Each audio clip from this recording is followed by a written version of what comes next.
السلام عليكم. سميتي مسعودة. من هادي يومين بالضبط ولدي قال لي راه عرض على صاحبي، بغيت انا وياه نخدمو بروجي ديالنا عندنا في الخدمه. نقول له مرحبا به، ما كان عندي حتى شي مانع، حيت ولدي كان كيهضر عليه غير بالخير وكيقول لي بلي ولد محترم. وفعلا نهار دخل عليا والدار كان كيبان عليه انه احترام، وحتى الطريقه باش كان كيهضر بشويه، لكن عينيه كانت فيهم شي حاجه اخرى. دخلوا بزوج بهم البيت وكانوا كيخدموا في داكشي اللي عندهم. انا كان عندي واحد الاحساس ماشي مريحني.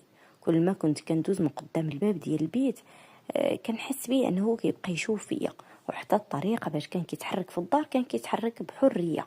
كنلقاه مره في الكوزينه كيشرب، مره كيتحرك في الصالون، يعني كان كيتصرف على راحته، وكان كيبغي يحاول يفتح معايا اي موضوع، لكن بواحد الطريقه اللي فيها شي حاجه. المهم وصلت الوحده ديال الليل، انا كنت ديك الساعه طار ليا النعاس وكنت كنتفرج في الصاله في واحد المسلسل، حتى لقيته خارج عندي من البيت وهو يقول لي غير بشويه. انا ما قدرتش ننعس، واش ممكن نجلس معاك شويه؟ قلت له جلس، لكن كان كيهضر بواحد الطريقه اللي بشويه. قلت له علاش كتهضر بحال هكا؟ قال لي غير باش ما نفيقش ولدك. بدا كيحاول يهضر معايا ويسولني، الهضره ديالو كامله كانت فيها تلميحات. كيسولني واش ملي ولدت ولدي واش كنت مازال صغيره، راجلي علاش مفارقه معاه، مهم شي اسئله اللي بعيد عليه بزاف. قال لي بزاف ديال الهضره اللي خلاتني نحس بانه كيشوف فيا بواحد الشكل اللي اخر، ماشي الام ديال صاحبه اللي داخل قلب دارو. انا كنت كنحاول نتهرب منه من دوك الاسئله ديالو، لكن كنلقاه كيحاول معايا باش يردني ليها ونجاوب عليهم. قرب ليا لواحد الشكل اللي كان كيدخلني الشك. هو يقول لي بصراحه انا من نهار شفتك فما قدرتش ننساك، وكنقول كيفاش صاحبي عنده الام ديالو مازال صغيره بهذا الشكل هذا، وباين فيك بحال راه ماشي ولدك، وتقدري تقولي بانك راه كتباني بحال اختو حيت مازال صغيره بزاف. قلت له ممكن. قال لي المهم انا هادشي اللي كنقول لك راه بصح، واي واحد غادي يشوفك مع ولدك غادي يلاحظو غيقول لك نفس الهضره. المهم هي هذيك داكشي من بعد انا ما سمعته نط من بلاصتي وقلت له عافاك واش تنوض تنعس، راه الوقت تعطل. هو يقول لي لا، انا جيت باش نجلس معاك حيت ما قدرتش ننعس وما جانيش ننعس، بدلت بلاصتي واليوم ما بيت في دارنا. داكشي علاش طار من عيني النعاس، وملي لقيتك جالسه كتفرجي قلت ما فيها باس نجلس معاك شويه ونديو نجيبو في الهضره.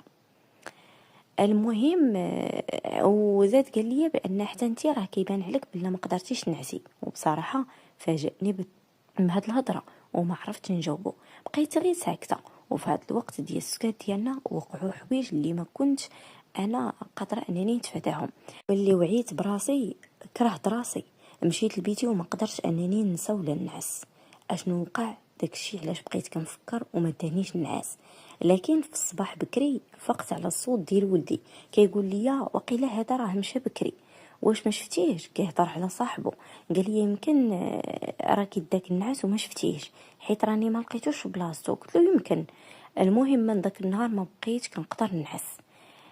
الضمير ديالي عذبني بزاف، وانما بقيت كنفكر في كاع ديك التفاصيل اللي كانوا وقعوا، والموضوع ما وقفش غير هنا، بالعكس هذه كانت غير البدايه.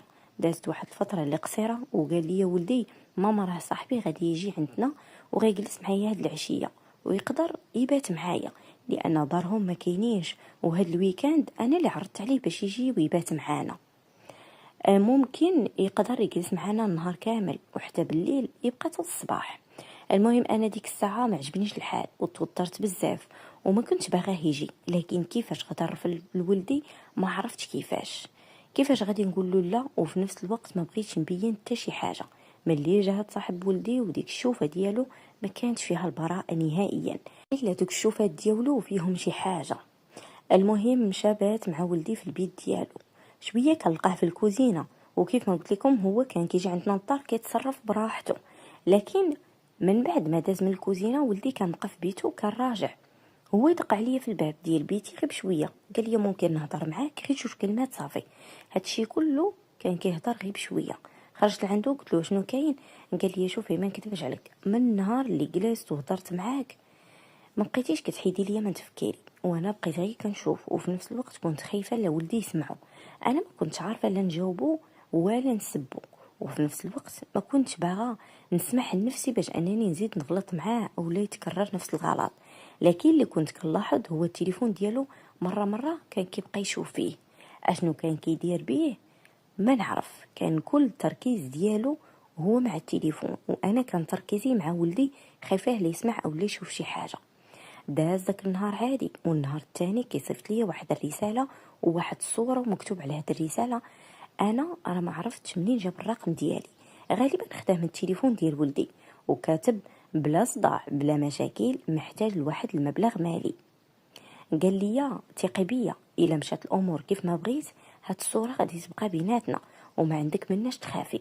حاولت نتصل بيه ما كيجاوبش. شويه جاني واحد الاتصال من رقم غريب، ماشي اللي صيفط لي الصوره والرساله وكيقول لي انا راه صاحب فلان، وهاد السميه اللي عطاني هي صاحب ولدي.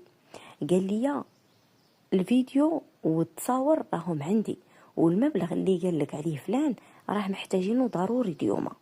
انا تلفت والدنيا دارت بيا. انا كان كيحسب ليا بلا اعجاب وانني بصح عجبته وتيقت هضرته، لكن هو كانت عنده نوايا اخرى، وهادشي كان مخطط ليه وعارفه شنو كيدير. فجاه وللاسف لقيت راسي في واحد المصيبه اللي كبيره. جلست في الارض وما كنت مطيقه. انني وليت دابا كنلعب وسط من الدراري اللي هما صغار شادين عليا شي حوايج اللي هما صعاب واللي غادي يدمروا لي حياتي مع ولدي. وليت تالفه وحيره وغير مع راسي كنقول اشنو غادي ندير، واش نعطيهم الفلوس اللي قالوا ليا، لكن اشنو غادي يضمن ليا بانهم ما غيطلبوش مني مره اخرى، نمشي نديكلاري بيهم، اشنو غادي نقول للناس. نهار تاني حاولت انني نهضر مع صاحب ولدي فما كانش كيجاوبني، عييت ما نحاول ولكن ما كيبغيش يجاوبني. شويه جاني واحد الاتصال من رقم اللي هو غريب، رقم تاني قال لي واش وجدتي الفلوس ولا نبداو نفضحوا في هذا الشيء هذا اللي عندنا ونشوهوا الفضيحه. كنت كنحاول انني نبين باش ما نخافش واثقه من راسي، وقلت ان هذا المبلغ اللي نتوما طالبين راه ما موجودش عندي. قال لي على البلاصه اللي خاصني نمشي ليها، وقال لي تما غادي نتفاهموا. مشيت كنلقى واحد البلاصه اللي هي خايبه، لكن حاولت ندخل لعل وعسى نلقى شي حل. دخلت ولقيت صاحب ولدي ومعاه واحد زوج في الشكل ديالهم ما كانش كيبشر. قلت له اشنو بغيتي عندي، ليش جايبني حتى لهنا؟ قال لي انت مرا زوينه وذكيه وما بغيناش نوصلوا معاك لشي حاجه اللي خايبه، كل شهر غتبقاي تدفعي لينا واحد القدر ديال الفلوس حتى تكملي المبلغ اللي حنا طالبينه. وحده من هاد الزوج، يا اما تقري باش تعطينا او لا ما بغيتيش راكي عارفه شنو النتيجه. واحد فاتوك الزوج كان كيقرب لجهتي وقال لي حتى الا ما عندكش راه كيف ما قال لك السيد كل شهر عطينا شويه، كاينين طرق اخرى باش انك تخلصي. انا ديك الوقت خفت وتجمدت في بلاصتي. انا كنت شاده التليفون في ايدي وديك الساعه صاحب ولدي انتبه ليه وقال لي اري داك التليفون تاكدوا بان راك ما دايره لينا حتى شي حاجه. المهم عرفت انهم مدوريني بيناتهم، وهاد القضيه دارسينها ومدورينها وكيصيدوا بها بحالي اللي عندهم نقاط الضعف، وهذه هي خدمتهم. واحد فيهم قال لي الا خدمتي معنا ما غادي يخصك حتى شي خير وما تخافيش منا، ولكن غادي تسمعي.